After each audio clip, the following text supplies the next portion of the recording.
Hello, কেমন আছো তোমরা? আজকে তোমাদের সাথে একটা সাদামাটা রান্না শেয়ার করবো, সেটা হচ্ছে খিচুড়ি। আমরা খিচুড়ি সবাই খেতে ভালোবাসি। তো এখানে নিরামিষ খিচুড়িটা আমি আজকে তোমাদের সাথে শেয়ার করবো। এখানে নিয়েছি মুগ ডাল। দেখো, এটা সোনা মুগ ডাল, একদম ফ্রেশ করে ধুয়ে নিয়েছি। এখানে আছে 250 মুগ ডাল। আর এখানে আছে পোলাওয়ের চাল, চিনি গুঁড়া চাল বা গোবিন্দভোগ চাল, তোমরা যে যেটা বলো। এটা নিয়েছি 500 গ্রাম। 250 গ্রাম মুগ ডাল আর 500 গ্রাম নিয়েছি পোলাওয়ের চাল। আর দেখো ফোড়নে কি যাচ্ছে, ফোড়নে যাচ্ছে 5 ফোড়ন, মানে এখানে 5 রকমের মশলা দিয়ে আমি একটা ফোড়ন বানিয়ে নিয়ে নিচ্ছি। আর এখানে যাচ্ছে গোটা এলাচ, দারচিনি আর কয়েকটা তেজপাতা।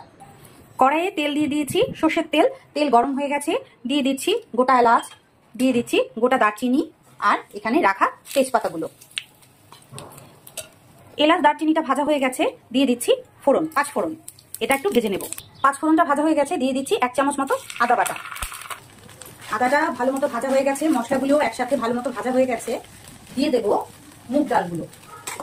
মুগ ডালগুলো আগে দিয়ে দেবো, তার কারণ হচ্ছে মুগ ডালটা আগে ভেজে নেব। তা নাহলে একটা ব্যাপার যেটা হয় সেটা হচ্ছে এই মুগ ডাল আপনার খিচুড়ির মধ্যে শক্ত শক্ত হয়ে থাকে। তো যার কারণে মুগ ডালটা যদি আমরা আগে একটু ভেজে নিই, মশলাটার সাথে একটু ভালো মতো নরম করে নিই, তারপর যদি পোলাওয়ের চালটা দিই, তাহলে একটা ভালো খেতেও ভালো লাগবে। মানে জিনিসটা যেটা আছে না, একটা সফট ব্যাপার, সেই ব্যাপারটা হবে। এখন দিয়ে দেব হাফ চামচের মতো লবণ আর হাফ চামচের মতো হলুদ গুঁড়ো দিয়ে ভালো মতো নেড়ে নেব।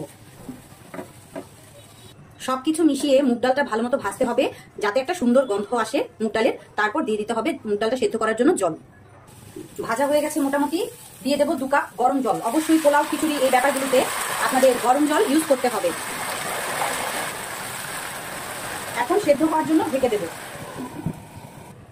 ডালটা মোটামুটি সেদ্ধ হয়ে এসেছে, এখন দিয়ে দেবো চালগুলো সব। ভালো মতো নেড়ে নেব।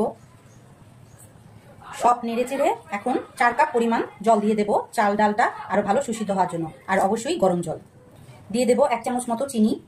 আর আমার কাছে লবণটা চেক করে মনে হলো আরেকটু লবণ লাগবে, দিয়ে দেবো হাফ চামচের মতো আরেকটু লবণ। সব একসাথে মিশিয়ে সেদ্ধ হওয়ার জন্য ঢেকে দেবো। ওপর থেকে কিছু কাঁচামরিচ দিয়ে ঢেকে দেবো সেদ্ধ হওয়ার জন্য। 4 কাপ জল দেওয়ার পর ঠিক এইরকম সেদ্ধটা হয়েছে, আর একটু সেদ্ধ হবে, আমি আপনাদের কাছ থেকে দেখালাম। তো আমি এখন আরো 2 কাপ গরম জল দিয়ে দেবো, দিয়ে ঢাকা দিয়ে দেবো। আরো 2 কাপ গরম জল দিয়ে দিয়েছি, দিয়ে ঢাকা দিয়ে দেবো। লবণ আর দিতে হবে না, আমি চেক করেছি। এই পর্যায়ে আঁচটা একদম ডিম করে দিতে হবে, অল্প করে। দেখো, এই যে আমার খিচুড়ি একদম রেডি।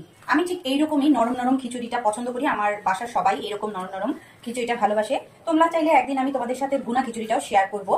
তো এখন যে কাজটা করব, দিয়ে দেবো ওপর থেকে ঘি, কারণ খিচুড়ি আর পোলাও ঘি ছাড়া কল্পনাই করা যায় না। দিয়ে দেবো 1 চামচ ওপর থেকে ভাজা জিরে গুঁড়ো। সবগুলো উপকরণ একসাথে মিশিয়ে নেব। উপকরণগুলো সব একসাথে সুন্দর মতো মিশিয়ে নেব। তারপর আমি তোমাদের সার্ভ করে দেখাচ্ছি। আমি খিচুড়িটা সার্ভ করে নিয়েছি লঙ্কা আর লেবু দিয়ে, কারণ লেবু দিয়ে খিচুড়িটা খেতে খুবই মজা লাগে। আপনারা সবজি ভাজা, ডিম ভুনা, মাছ ভাজা, ডিম ভাজা, যা কিছু দিয়ে খিচুড়িটা খেতে পারবেন। তো এইভাবে রান্না করে খেয়ে দেখবেন রেসিপিটা আপনাদের কেমন লাগে। ভালো লাগলে অবশ্যই আমাকে লাইক, কমেন্ট, শেয়ার করে ফলো করে পাশে থাকবেন।